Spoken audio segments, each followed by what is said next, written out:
of the vehicle. But then as apparently as he was pursuing that vehicle initially, another canine deputy up ahead of us here, or behind me here, intended to put out spike strips to try to stop the vehicle. For whatever reason, it appears that vehicle, that the violator's vehicle, tried to go around those spike strips, lost control, and struck the patrol car. The deputy himself was on foot behind the patrol car and was actually struck by his patrol car after the violator vehicle struck it. The canine, the dog, was actually in the vehicle at the time of the impact. Thankfully, neither the deputy nor the canine were seriously injured. I will add the deputy did lose consciousness at the point of impact, but my understanding is he's got relatively, all things considered, relatively minor injuries. Certainly a concussion and probably some bumps and bruises, but nothing life-threatening is my understanding at this point. Our canine, the canine dog, is actually on the way to Becker Animal Hospital right now, just as a precautionary checkup. We're doing that in an abundance of caution, but all indicators are that dog is okay as well. The two suspects fled on foot from the scene of the crash. As responding deputies were arriving, they were able to see those two suspects jumping out of the vehicle and running off into a nearby cornfield. We conducted a search for probably about 25 to 30 minutes or so, and just now those two suspects were caught. What I can tell you about them is they're both young Hispanic males, 16 to 18 years of age. I don't know what their status is at this point, whether they were in a stolen vehicle or if they were supposed to be in school or whatever it was they may have been doing. But what I can tell you is that we've got all suspects in custody at this point, and our human deputy and our canine deputy are all expected to be okay as a result of this. Esta tarde, uno de nuestros oficiales vio un vehículo que iba a muy alta velocidad, saliéndose del camino y descuidándose, ya mero pegándole a otros carros. Ese oficial intentó parar el carro, pero el carro huyó a muy alta velocidad. El oficial intentó perseguirlos, pero ya perdió, ya no los pudo ver. Pero sí sé que un oficial de K9 que estaba trabajando en el área, él puso una herramienta que nosotros usamos para quitarle el aire a las llantas de los carros. Y él intentó poner eso en la carretera para parar el carro. Ahorita no se sabe, no se piensa que el sospechoso le pegó a esa herramienta, sino que él perdió control del carro, le pegó al carro de patrulla del oficial de K9.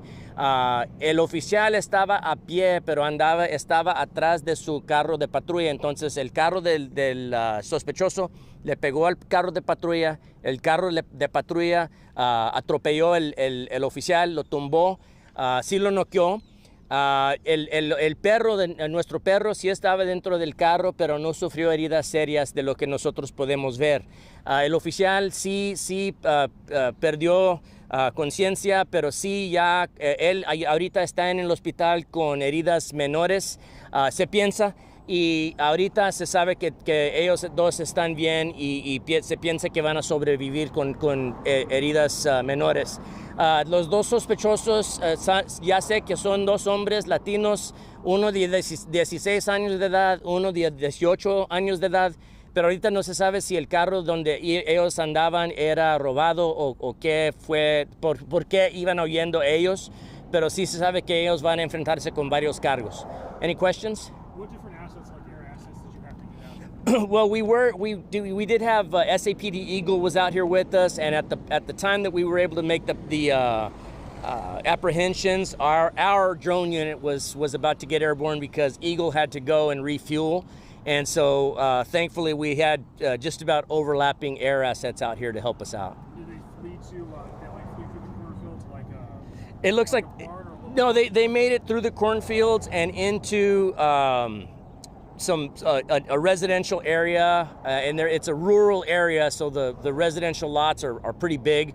But where the deputy was able to get them apprehended was right on the back porch of a house. I don't think they have any involvement with that house, other than they were about to run across that property when the deputy was able to make that apprehension. Those apprehensions. have any weapons? At this point, I don't think there was any weapons found. Now, we are at this point going to have to try to backtrack and find out where they were to find out if there were any weapons or any other contraband that may have been dumped along the way. What charges, Sheriff, are they facing? Well, they're probably going to be facing, at the very least, not fleeing from the scene of a crash, evading arrest in a vehicle, which is a felony offense, and then any other charges that they may face in conjunction with that. Certainly aggravated assault on a peace officer is something that could be among the realm of possibilities, but additionally injuring of the canine if we do in fact find that canine was injured during the course of the crash. Any priors that you know of them two? I don't even know who these two suspects are, much less criminal history at this point, but so we'll have more information on what their criminal history is. But if they were looking to start a criminal history, they did a great job of doing that for themselves today. They're facing certainly a litany of felony charges at this point. What message do you have, Sheriff, for people that are maybe joyriding? It's the end of the school year. I'm not going to stop. Yeah, look, so I'm not sure what goes through the minds of people whenever they flee from a deputy. I can tell you at the sheriff's office, we still pursue, and we will pursue you. Obviously, we won't pursue for any and everything, but we will still pursue you. So if you think that just in running away from a Bexar County deputy, you're going to get away because you think that we're going to stop chasing you, that's not always going to be the case. We are going to pursue you, especially in light of something like this. Certainly a bunch of serious charges, and these guys are going to be going to jail for a while. Do you know what the vehicle was?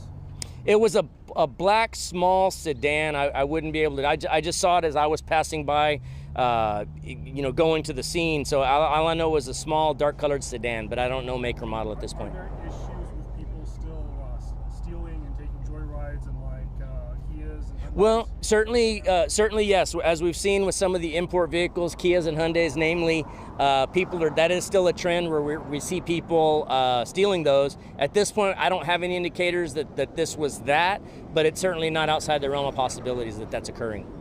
Can you explain, Sheriff, how the deputy's unit ran him over? Did he get off the vehicle? No. So my understanding was he was able to deploy the spikes, but then was able to get behind the vehicle, his own vehicle. Now, I don't know if he was doing that as cover, but as he was behind the vehicle, the violator's vehicle hit the patrol car, and then the patrol car hit the deputy.